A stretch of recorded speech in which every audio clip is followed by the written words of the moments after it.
இங்க கடந்து கட்டுறேன். சும்மா சார், என் பேரு சொக்கலிங்கம். நான் இங்க ஒரு பிராது கொடுக்கலான்னு வந்தேன். சரிதான், இந்த ஆளுக்கு எனக்கு என்னடா பட்டவாடா இருக்குது. தெரியாதனமா இங்க வந்து மாட்டிக்கிட்டேன்டா நான். என்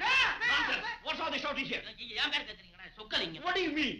என் ஊரை கேக்குறீங்களா? பெங்களூரு. நான் ஒண்ணு கேட்டா நீங்க ஒண்ணு சொல்றீங்க. என்ன ஆச்சரியம்? சத்தம் போட முடியாது. நீங்க வந்த விஷயம் கொஞ்சம் உரைக்க சொல்லுங்க. சொல்றேன் சார், நான் இப்பதான் கல்யாணத்தை பண்ணிக்கிட்டு இந்த ஊருக்கு அணில் மூணுக்கு வந்தேன். அணில் ஹனிமூனா? சொல்லுங்க சொல்லுங்க. வந்தேன். வந்த இடத்துல பாருங்க, திடீர்னு என் பொண்டாட்டியை காணும். என்ன காணாம போயிட்டாங்களா? உட்காரு, விவரமா சொல்லுங்க சார். இந்த அரவங்காடுன்னு ஒரு இடம் இருக்குதே, அதை சுத்தி பாக்குறதுக்காக இந்த ஊமைய நான் என் சம்சாரம் 3 பேரும் போயிருந்தோங்க. அங்க திருப்பதி படி மாதிரி ஒரு இடம் இருக்குல்ல, அங்க போய்கிட்டே இருக்கும்போது திடீர்னு என் சம்சாரத்தை காணுங்க. ஆச்சரியமா இருக்கு. ஆமா, அவங்க எப்படி இருப்பாங்க? மகாலட்சுமி மாதிரி இருப்பாங்க. அடடா, அத கேட்கலையா? அங்க அடையாளம் ஏதாவது? அங்க அடையாளம் இருக்குங்க. பளிங்கி சில மாதிரி இருப்பான். தங்கம் போல முகம், பேரு தங்கம், முடி கருகருன்னு இவ்வளவு நிட்டத்து. ஐயா, இதை வச்சு நீ எப்படியா கண்டுபிடிக்கிறது? சரி, உங்க ஒய்ஃபுடைய பேரு, வயசு, அடையாளம் இதெல்லாம் எழுதி கொடுங்க. சாயந்தரத்துக்கு கூட நான் கண்டுபிடிச்சு கொடுத்தோம். ஏதோ நீங்க கடவுள் மாதிரிங்க. வணக்கம். உட்காரியா தங்கம். என்ன இருந்தாலும் நீ என்ன விட்டு போயிருக்கப்படாது. உன்னை தேடுன்னு தேடி, ஓடுன்னு ஓடி படாத பாடுபட்டு வந்து சேர்ந்திருக்கேன் தெரியுமா? நான் மாத்திரம் தேடலையா, அலையிலையா, வயிற்றுல நெருப்பு கட்டிட்டு உட்கார்ந்துட்டு இருந்தேன். அவன் நல்லா நெருப்ப கட்டிக்கிட்ட போ. நல்லா இந்த புழு இருக்கு, கடகடன்னு இருந்திருக்கும். எனக்கு படம் நடிக்க போய் வந்திருக்கு தெரியுமா? என் பேர் ராஜு. சும்மாரியா தங்கம். இனிமே நம்ம வீட்டு போகணும். வேணாம், எவனாவது வெட்டி போடுவான். கையோட கை கோத்துக்கிட்டு போகணும். அப்பதான் எப்பவும் பிரியாத சுக்கராச்சாரி. யார் உத்தரவு மேலைக்கு வந்து வந்திருக்கேன்? என்னங்க என்னங்க, இவர் தாங்க என்ன வீட்டுக்கு பத்திரமா கொண்டு வந்து சேர்த்தாரு. இவர் இல்லன்னா நான் ரொம்ப கஷ்டப்பட்டு இருப்பேன். என்னது, இந்த தம்பியா? தம்பி கோச்சுக்கா, நான் ரொம்ப அவசரப்பட்டேன். உட்கார். என்ன காபி, டீ, டிஃபன் எல்லாம் சாப்பிட்டாச்சா? எல்லாம் ஆச்சுங்க, ரொம்ப தேங்க்ஸ். தம்பி, இந்த ஊர்ல தமிழ் தெரிஞ்சவங்களை பாக்குறது சொர்க்கத்துல போய் ஒருத்தனை பாத்துட்டு வர்ற மாதிரி இருக்குது. இன்னைக்கு இருந்து சாப்பிட்டு விட்டுட்டு தான் போறோம். தங்கம், சீக்கிரம் சாப்பாட்டுக்கு ஏற்பாடு பண்ணு. ஓடு. நல்ல சாப்பாடா இருக்கட்டும். தம்பிக்கு என்ன பட்டணமா? ஆமாங்க. இங்க என்ன வியாபார விஷயமா? உங்களை தேடிட்டு தான் நான் காஷ்மீருக்கே வந்திருக்கிறேன். ராமாயணம் என்ன தேடிக்கிட்டா? நான் இங்க இருக்கேன்னு உனக்கு எப்படி தெரியும்? பெங்களூர்ல உங்க வீட்டுல விசாரிச்சேன். நீ என் வீட்டுல போய் விசாரிச்ச? என் மாமா என்ன பத்தி உங்ககிட்ட சொல்லி இருந்தாராமே. மாமாவா? உனக்கு ஒரு மாமா இருக்காரா? அவர்தாங்க உங்க சிநேகிதர் தணிகாச்சலம். யாரு? தனியாச்சலமா? யோ, அடிக்கடி ஏமாத்துறது நான் ஒண்ணு முட்டாளல்ல. என்ன கேவலப்படுத்துறதுக்குன்னு பட்டணத்துல இருந்து கூட்டமா வந்திருக்கீங்க. உன்னை தொலைச்சிருவோம். தங்கம், யோ, நான் போலீஸ்ல சொல்லி இந்த காஷ்மீர் ஜெயில உன்னை பிடிச்சு நான் வைக்கல. தங்கம், சமையல் பண்ணிட்டியா? இவனுக்கு போடாத. போ வெளியில. என்னங்க இது, வீட்டுக்கு வந்த உங்ககிட்ட இந்த மாதிரி? உனக்கு ஒண்ணும் தெரியாது. தனியாச்சலம் அனுப்பிச்சதா சொல்லிட்டு மறுபடியும் ஏமாத்த இன்னொருத்த வந்திருக்கான். நிஜமாவா? அப்படியெல்லாம் ஒண்ணு இல்லைங்க. உனப்பயல, நீ வேற ஏன்டா கத்த?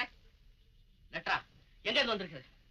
தணிகாச்சலம் எழுதிருக்காரு. மாமா கிட்ட இருந்து கிழிச்சு நெருப்ப வை. ஏங்க அவசரப்படுறீங்க? என்னதான் எழுதிருக்காரோ பாப்போமே. பாரு.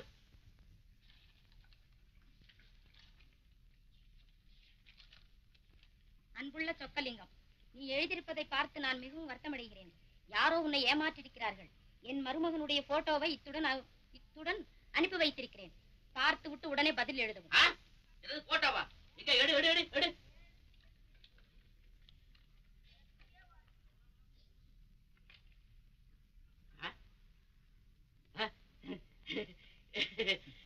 தம்பி, நீ யாருன்னு தெரியாதபடி என்னமோ பேசிட்டேன். அதை ஒண்ணு மனசுல வச்சுக்காத.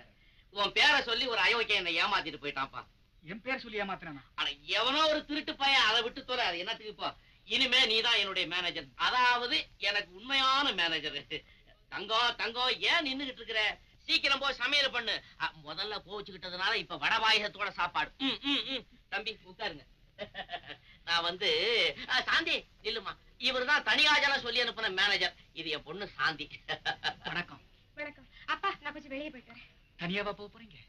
பரவாயில்ல. ஏமா, துணை இல்லாம வெளியில போக கூடாதுன்னு உங்ககிட்ட எத்தனை தடவை சொல்றது? எனக்கு துணைய வேண்டாம், ஒண்ணும் வேண்டாம்ப்பா.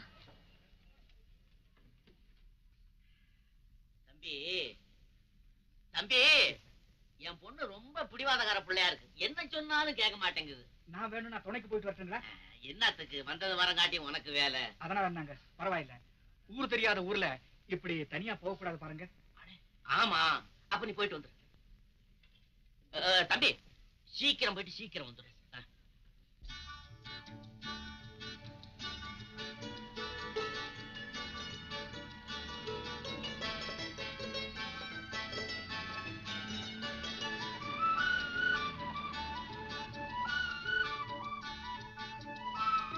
சாந்தி, இது என்ன பிடிவாதம்? துணை இல்லாம வெளியே போறது தப்புன்னு அப்பா சொல்றது நியாயம் தானே? மண்ணாங்கட்டி, எனக்கு துணை வேண்டாம்னா பேசாம போக வேண்டியதுதானே? அது எப்படி போக முடியும்? சின்ன பொண்ணு வழி தெரியாம திண்டாடினா? நான் ஒன்னும் சின்ன பொண்ணு இல்ல. இந்த காஷ்மீர் பூரா எனக்கு தலைகள் பாடும். அடே அப்பா, பெரிய வாயாடியா இருக்கிறீங்க. தெரியுதுல்ல, என் வம்புக்கே வரணும். வம்புக்கு மட்டும் இல்ல, இனிமே எப்பவும் உன்னோடயே வரத்தான் வருவேன்.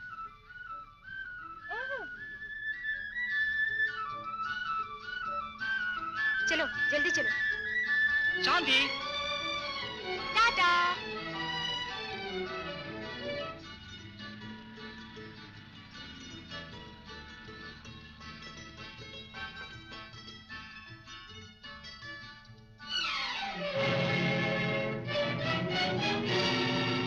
லலிதா. வணக்கம். யாரும் நீங்க வர சொன்னது? என் மனசாட்சி. எதுக்காக வந்த? நீங்க இங்க இருக்கிறதுனால. முன்பும் தெரியாத இடத்துக்கு நீ இப்படி தனியா வர்றது எவ்வளவு பெரிய தவறு தெரியுமா? கணவனை பிரிஞ்சு மனைவி தனியா வாழறது அதை விட பெரிய தவறு இல்லையா? நான் தான் சீக்கிரமா வந்து உன்னை கூட்டிட்டு போறதா சொன்னேனே. என்னை மன்னிச்சிடுங்க. உங்களை பிரிஞ்சு என்னால் இருக்கவே முடியல. இதோ பார் லலிதா, பல காரணங்களுக்காக சொல்றேன். நீ இன்னைக்கே புறப்பட்டு மெட்ராஸுக்கு போயிடு. போறேன். ஆனால் நீங்களும் என்னோட வாங்க. நீங்க இல்லாம நான் போகவே மாட்டேன். முக்கியமான வேலையா நான் இங்க தங்க வேண்டியிருக்கு. திடீர்னு உன்னோட எப்படி வர முடியும்? தயவு செய்து போயிடு. உங்க முக்கியமான வேலை எதுன்னு எனக்கு தெரியும். தெரியுமா? ஆமா, சொக்கலிங்கத்தினுடைய மகளை எப்படியாவது கல்யாணம் செய்துக்கணும்னு நினைக்கிறீங்க இல்லையா? யார் சொன்னது? சொக்கலிங்கமே தான் சொன்னார். அவர்கிட்ட உங்களுக்கு கல்யாணமே ஆகலன்னு போய் சொன்னீங்களாமே. அது ஏன் இஷ்டம், நான் எது வேணாலும் சொல்லுவேன். அப்படியா? என்னை ஏமாத்துறதாவும் கைவிடுறதாவும் முடிவு பண்ணிட்டீங்களா? சொல்லுங்க. இத பார் லலிதா, அதுக்காக வேணும்னா ₹1,00,000 தர தயார். பேசாம என்ன மறந்துட்டு மெட்ராஸுக்கு போயிடு. முடியாது. உங்களை நான் காதலிச்சேனே தவிர உங்க பணத்தை நான் காதலிக்கல. ₹1,00,000 உங்களை யாருக்கும் விற்க நான் தயாரா இல்ல. இந்த ஊரை விட்டு நீ போகவே மாட்டியா? நிச்சயமா நீங்க இல்லாம போகவே மாட்டேன். என் சொந்த வாழ்க்கையில குறுக்கிடாத லலிதா. அந்த வாழ்க்கையில எனக்கும் பங்குண்டு. இதோ பாருங்க, உங்களை கெஞ்சி கேட்கிறேன். பிரயோஜனம் இல்லை. அப்படியா? நான் நேரே சொக்கலிங்கத்தையே சந்திக்கிறேன். அவரும் மறுத்தா அவர் மக காலிலேயே விழுறேன். லலிதா, இனிமே நீ இந்த இடத்துக்கு வரக்கூடாது. எந்த காரணத்தை கொண்டு அவங்களையும் என்னையும் சந்திக்க முயற்சி பண்ணக்கூடாது. இன்னும் 2 நாள்ல நீ காஷ்மீரை விட்டு போகல, என் கையாலேயே உன்னை கொலை செய்யவும் தயங்க மாட்டேன். கடைசி எச்சரிக்கை, ஜாக்கிரதை.